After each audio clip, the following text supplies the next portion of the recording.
આ પેલે ભાઈ વાત કરી છે કે ભાઈ ઈસુ આપણી કુળ કરેલી છે. હવે પરંપરાથી આપણી કુળ આવી રીતે ભગવાનનો ખુદ ભગવાનના હાથમાંથી આપણને બનાવ્યા અને આજ ફૂંકી રાખ્યા અમે ઈસુ એમ કીધા છે. હવે કેટલા ગણમારા આદમી કહેવાય. વિચાર કરો સંતો ભક્તો. ગામડે ગામડે મીટિંગ કરો અને સરપંચ અને તળવી દેહોન બાંધો બરાબર કે ભાઈ મારા ગામમાં હું ઈસાઈ નહીં રહેવા દઉં. બે ઉભા થઈને કીધે મીટિંગ ભરે તા અને આ કામ કરે તા ભલે 10 20 જણા જાઓ. ભાઈ તું ક્યાંથી લાવ્યો? આ તું ઈસુ ક્યાંતો આવ્યો? તું કોનો સોરો થયો? પૂછો. એના ભાઈને પૂછો. નહીં માનતો હોય. આજ હમણાં કેટલા બુર દેદાસ જે નહીં માનતે મોટા મોટા બુર દેદાસ ઈસાઈ વાળા સંતો ભક્તો.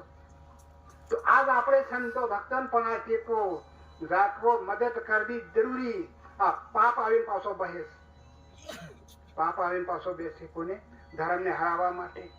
પાછા કે અમારી મોટી ભક્તિ. કેટલો મોટો પાપ! વિચાર કરો સંતો ભક્તો. આના માટે ભગત ભક્તાણીઓ સબ જાગો. આ પાપને હરાવવાની કોશિશ કરજો. બાકી તો ડરવાની કોઈ જરૂર નથી. અને કરે આપણા ભાઈઓ કોઈ વેદવાંતા બહારતા આવીને કોઈ કરે એવું નથી સંતો ભક્તો.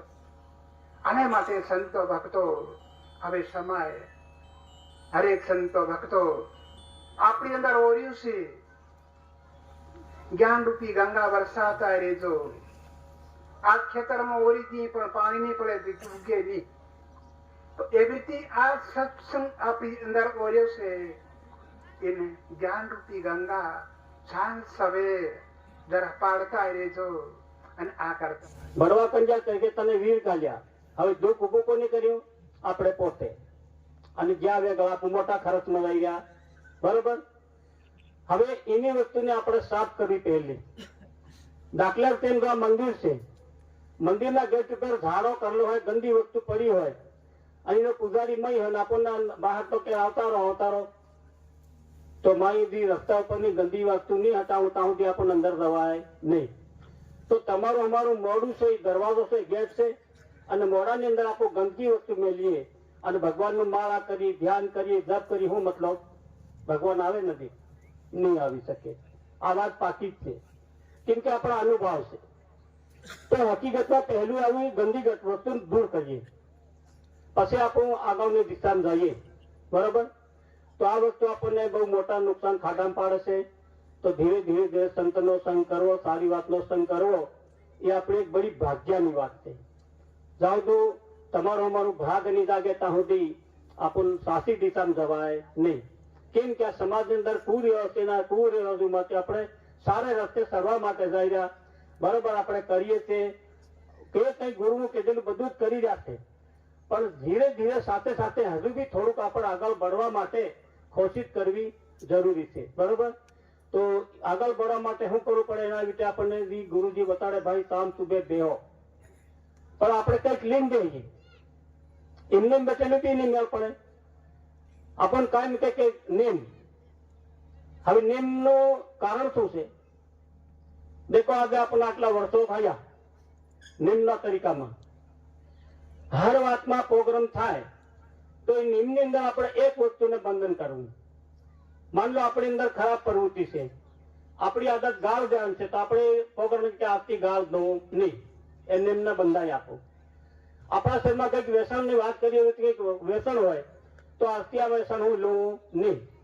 એક એક વસ્તુ આપણે કાઢતા જઈએ તો તમારા અમારા શરીરની જીવનની અંદરની વસ્તુ સાફ થતી જાય. બરોબર. હમણાં દાખલા તેમ કે દૂધ એક ગિલાસ પાણી. હવે એની ભેળો તમે દૂધની ભેળો પાણી નાખો, દૂધ પાતળું થાય. ફેર બીજો ગિલાસ પાણી નાખો તો વધારે પાતળું થાય. ત્રીજો ગિલાસ નાખો ફેર વધારે પાતળું થાય. એમ કરતે કરતે પાણીનો પ્રકાશ થાય અને દૂધનો સફેદ થઈ મટી જાય. એવી રીતે આપણા શરીરની અંદર કે આ વસ્તુને હટાવી મટાડવી હોય તો આપણને એક કડીની ઉમેરો કરવો પડે. તો આપણી મૂળ હેતુ આપણું ભક્તિની શું વાત છે એ સમજી જવાય. નહીં સમજાયું નથી પણ આપણે સમજની અંદર વિશેષ ધ્યાન દઈએ. તો અહીંયા અમારી વાણીને વિરામ આપીએ. આજે આપણને કાળા પહાડો ગામની અંદર આટલું મોટું સંત સંમેલનની અંદર મોકો મળ્યો, આપણને બેહવા મળ્યું, એ બદલ ખૂબ ખૂબ ધન્ય છે. અહીંયા અમારી વારને વિરામ આપીએ. સતગુરુ દેવ કી જય. કૃષ્ણ કનૈયા.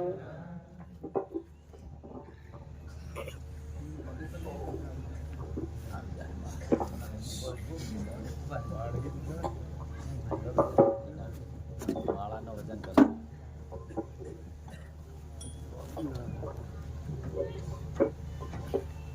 પસારી તો વજન ઓલો ફૂલહારનો કરે ઉપર.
હવે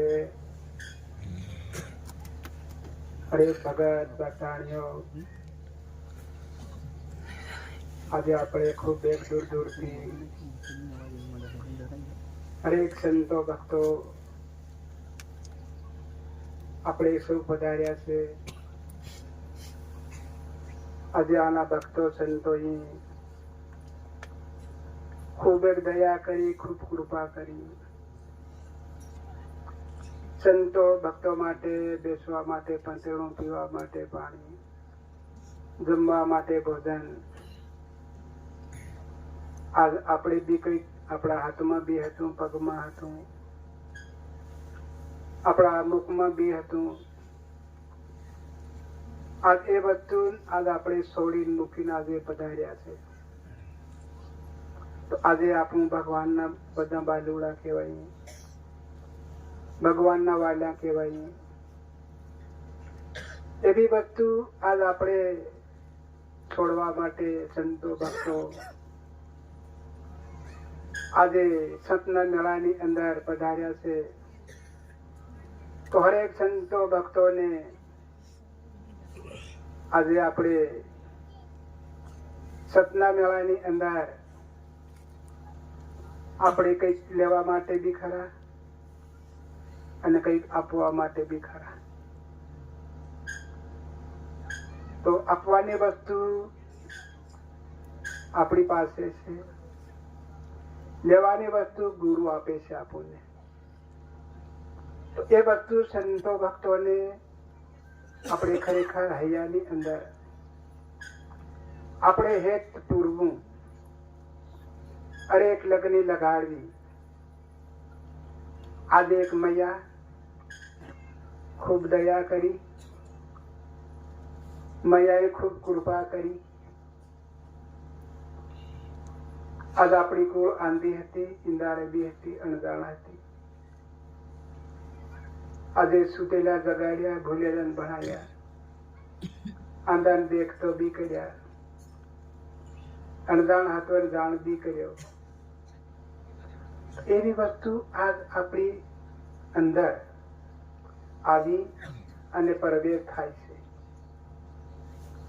તો એને આપણે જ્યાં સુધી ઓળખાણ નહીં કરવું, સમજ નહીં કરવું, એનું માન નહીં કરશું તો આપણું આવવાનું આપણને કઈ રહેશે નહીં.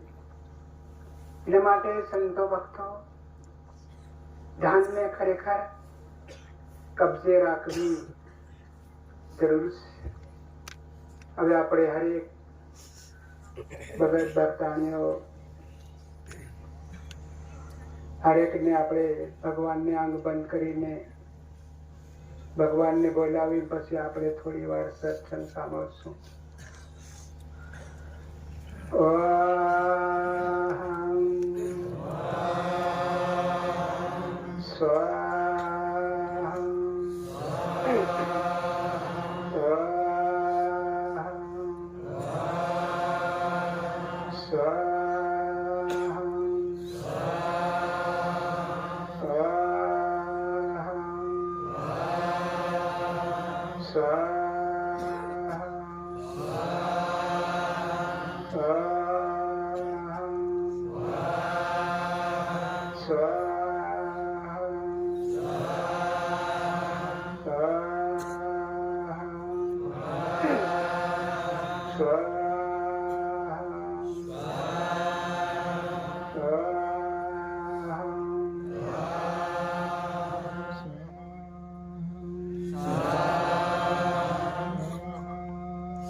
Shiva.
Shiva.